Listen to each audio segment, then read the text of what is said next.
Iota classes. Hello dear students, तो स्वागत है आप सभी का हमारे चैनल आयोटा क्लासेस में। डियर स्टूडेंट्स, इस वीडियो में हम लोग क्वेश्चन नंबर 16 करने वाले हैं। तो देख लो इस क्वेश्चन में क्या बोल रहा है कि इफ़ द पॉइंट P हमें दे दिया है कि 2 और ये आर अग्रवाल का आपका नए बुक से नए एडिशन से है, exercise 6A coordinate geometry.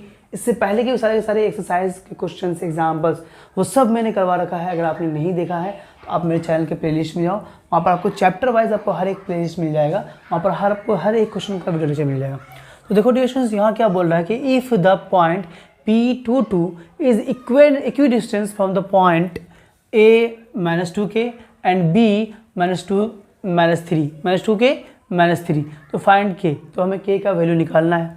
Also find the length of AP, और हमें AP का भी फिर हमें लेंथ निकालना है।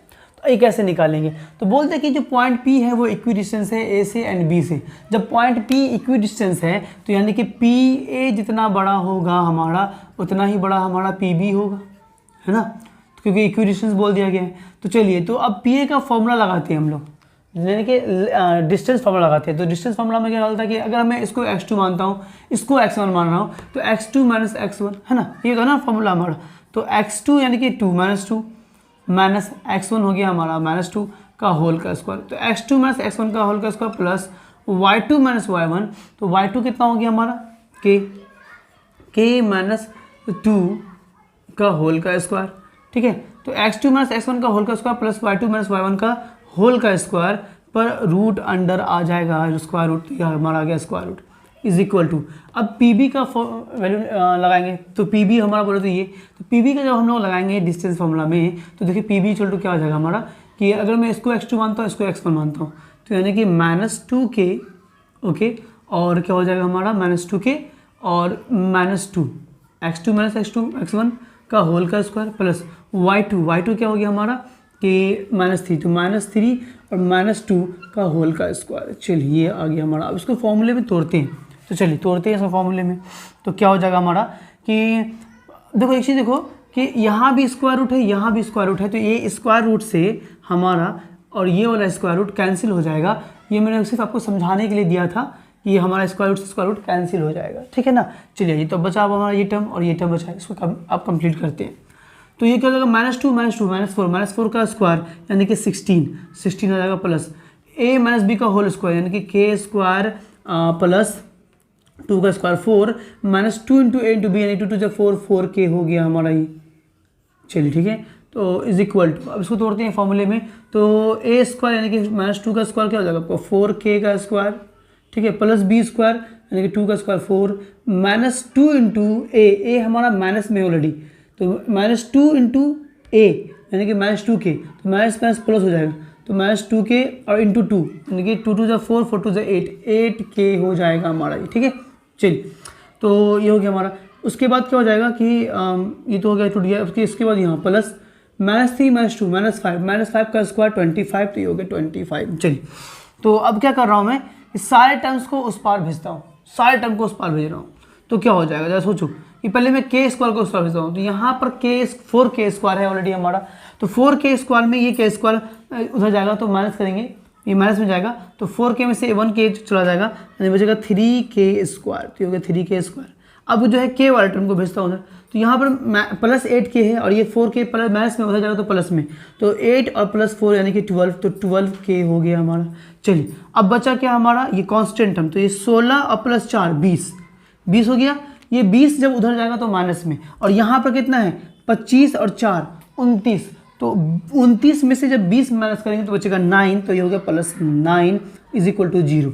अब मिडिल टर्म फैक्टराइजेशन के काम आ गए हमारे, तो मिडिल टर्म फैक्टराइजेशन यानी 12k को फैक्टराइज करेंगे, तो इसको इससे पहले मल्टीप्लाई करते हैं, तो 9 3 × 27, तो ये हो गया हमारा 27x k स्क्वायर ना, k स्क्वायर 27 को फैक्टराइज करो, तो 27 को करेंगे हम लोग तो 3 से करेंगे, तो 3 3 9 27, फिर 3 से करेंगे तो 3 3 9, यानी कि हमें लाना है 12k।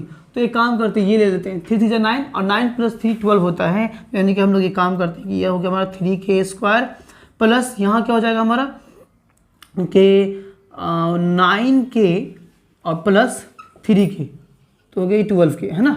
और यहाँ पर क्या हो जाएगा हमारा कि प्लस 9 है तो +9 है तो इज इक्वल टू 0। चलिए, आइए अब आगे इसको सॉल्व करते हैं। तो सॉल्व करेंगे, क्या हो जाएगा हमारा, कॉमन ले लेते हैं। तो थ्री के कॉमन आएगा, तो 3k कॉमन ले लिया, बचा क्या हमारा पे सिर्फ k बचेगा, तो k। अब प्लस है तो प्लस डाल दो, यहाँ क्या बचेगा 3k तो बाहर आ चुका है, तो यहाँ बचेगा सिर्फ 3, तो ये हो गया हमारा 3। प्लस है तो प्लस डालता हूँ, 3 ले लेता हूँ कॉमन, तो 3 अगर जब हम कॉमन ले लेंगे तो बचेगा यहाँ पे सिर्फ k और प्लस 3, तो k प्लस 3 आ गया इज इक्वल टू 0। चलिए k प्लस 3 यहाँ भी है, k प्लस 3 यहाँ भी है, तो k प्लस 3 में कॉमन ले लेता हूँ। तो चलिए इसको मैं यहाँ पर मैं इरेज कर देता हूँ, डिस्टेंस फार्मूला भी हम लोग यहीं लगा लेंगे, हमारा काम बन जाएगा। तो k प्लस 3 कॉमन ले लेते हैं, तो ये आ गया k प्लस 3 कॉमन आ गया हमारा। तो यहाँ क्या बचेगा हमारा, सिर्फ 3k प्लस 3 बचेगा, तो ये बचा हमारा क्या कि 3k plus 3 is equal to 0, यानी कि k का 2 वैल्यू हमारा आएगा। एक k आ जाएगा हमारा क्या, k इज इक्वल टू, देखो ये मैं उसको लिख लेता हूँ, k plus 3 is equal to 0। एक तो ये टर्म इज इक्वल टू 0 आ जाएगा, क्योंकि जब ये इधर जाएगा तो बाय में हो जाएगा, और एक बार क्या होगा जब ये उधर जाएगा तो बाय में आ जाएगा, तो 0, यानी कि सिर्फ ये बचेगा, यानी कि 3k plus 3 is equal to 0। चलिए अब यहाँ से k का वैल्यू निकालेंगे डियर स्टूडेंट्स, तो k इज इक्वल टू क्या आ जाएगा हमारा, ये 3 उधर जाएगा तो माइनस में, तो -3, तो k का एक वैल्यू आ गया -3। और अब एक k का वैल्यू और आएगा हमारा यहाँ से, तो यहाँ से k का वैल्यू क्या आएगा हमारा कि k इज इक्वल टू क्या हो जाएगा, जब ये 3 इधर जाएगा तो माइनस में, तो -3, और ये 3 इधर जाएगा तो बाय में, यानी कि बाय 3, तो यानी कि k इज इक्वल टू हमारा आ जाएगा, जब ये कटेगा तो -1, तो k का वैल्यू हमारा आ गया -1। 2 वैल्यू हमारा k का आ गया। तो चलो मैं यहाँ पे k का 2 वैल्यू लेता हूँ। एक हमारा k का वैल्यू आ रहा है -3, ठीक है, दूसरा वैल्यू आ रहा है हमारा k इज इक्वल टू -1। तो चलिए ये 2 वैल्यू हम लोगों ने k का लिख दिया है। अब हम लोग क्या करेंगे, AP निकालेंगे, क्योंकि हमें बोला गया कि AP लेंथ ऑफ AP निकालिए, तो AP का भी 2 लेंथ आएगा हमारा। जब हम लोग एक बार k का वैल्यू जो है हम लोग AP निकालेंगे, तो k का वैल्यू एक बार जब हम -3 डालेंगे और k का वैल्यू जब हम लोग -1 डालेंगे, तो AP का भी जो है हमारा रेजिस्टेंस 2 लेंथ आएगा। तो मैं इसको इरेज कर रहा हूँ और उसके बाद में AP का लेंथ आपको निकाल करके दिखाता हूँ कि AP इज इक्वल टू क्या आएगा हमारा। तो चलिए मैं इसको इरेज करता हूँ, k का वैल्यू तो मैंने लिख ही दिया है ऊपर में। तो चलिए AP मैं निकाल रहा हूँ अभी AP का वैल्यू, तो AP is equal to root under क्या होगा हमारा x2 माइनस x1, तो ये हो गया हमारा -2, और ये हो जाएगा फिर से -2 का होल का square plus y2 minus y1, तो y2 के जगह पर क्या है k, तो k का वैल्यू इस बार ले रहे हैं हम लोग -3, तो -3 है ना, k का वैल्यू हमारा आ चुका है ना -3, तो इसलिए k का वैल्यू -3 ले लिया मैंने। तो y2 माइनस y1, तो -2 का होल का स्क्वायर। चलिए तो फाइनली यानी कि हमारा यहाँ से AP का जो लेंथ आएगा वो क्या आएगा, रूट अंडर -2 -4 का स्क्वायर, यानी कि 16 प्लस -2 -3 -5 का स्क्वायर 25, तो ये हो गया 25, यानी कि AP is equal to finally हमारा आ गया, AP is equal to root under ये हो गया 25 प्लस 16 यानी कि 41, तो ये हो गया हमारा 41। तो एक तो AP का वैल्यू हमारा ये आ गया, ठीक है। चलिए एक AP का आ गया। दूसरा हम लोग फिर जो है एक बार और AP का वैल्यू निकालते हैं, and when k is equal to -1, ये था हमारा क्या कि जब when k is equal to -3 था तब। अब ये हो गया हमारा k when k is equal to -1, जब k हमारा -1 आएगा तब क्या होगा, देखो। तो अब हम लोग फिर से यही है ना, हमारा फॉर्मूला तो यही है, तो लिखो AP इज इक्वल टू इसी में खाली k का वैल्यू पुट करेंगे, तो ये हो गया हमारा -2, ठीक है। यहाँ पर k था, k हमारा था ना, नहीं k -2 था, चलो ठीक है, -2 का होल का स्क्वायर, चलो ठीक है। यहाँ पर k था -3 जो डाला था हम लोगों ने, है ना।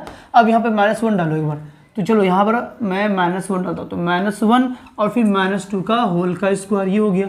चलिए तो ये फाइनली क्या आ जाएगा हमारा AP इज इक्वल टू, तो ये हो गया -2 -4 का होल का स्क्वायर क्या हो जाएगा 16, तो ये हो गया हमारा 16 प्लस -1 -2 यानी कि -3 का स्क्वायर 9 हो जाएगा, तो ये हो गया हमारा 9, तो 16 प्लस 9 25, यानी कि AP इज इक्वल टू हो गया हमारा रूट अंडर 25, यानी कि फाइनली AP का जो लेंथ आएगा वो 5 यूनिट्स आ जाएगा। तो यहाँ से आया 5 यूनिट और यहाँ पर हमारा आया था 41 यूनिट्स। तो ये 2 वैल्यू हमारा AP का आ चुका है, एक आ गया 5 यूनिट्स और एक आ गया हमारा